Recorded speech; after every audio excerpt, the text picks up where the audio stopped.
Hi, I'm Noel, psychotherapist. Welcome to my YouTube channel. This video alongside the blog, the title is taken from a statement by a psychologist, PhD psychologist, on a video, the National Institute of Health and Mental Health in the US. It's a series of videos on busting some myths around eating disorders, and the statement that the doctor made was eating disorders are illnesses, not choices. And I would echo that there's a range of eating disorders that people can have. Typically one might think of those sort of skeletal, quite shocking images that the news will pull out every now and then of somebody with anorexia, for example.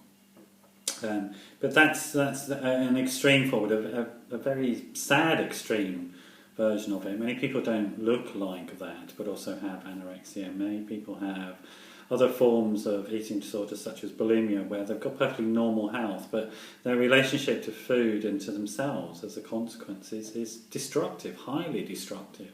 And it's highly destructive of all their relationships to everybody else, because they're consumed with this obsession with how they look and feel about their food, the patterns of eating, etc. And it's very difficult. And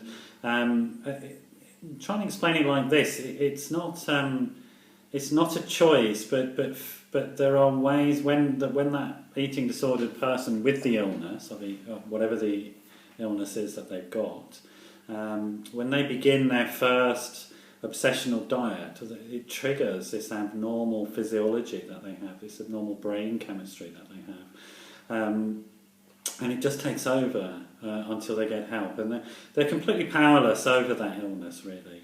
It's a bit like this: if you think of an alcoholic, again the same argument is pulled out that an alcoholic is making a choice. They're not, they're ill. The alcohol triggers this abnormal physiology, and they get into a spiral of obsession and overusing and destructive behaviour. Same in eating disorders. But here's the good news: is that treatment and recovery is possible from all forms of eating disorders. You will need help. It does grow to become very complicated in many people's lives, what we call chronic, and it permeates many areas of their life, their interpersonal relationships, their family relationships, their relationship to themselves, their self-esteem, so on and so forth. So you're going to need help, but there's help through people like myself, psychotherapists, who understand how to work with this.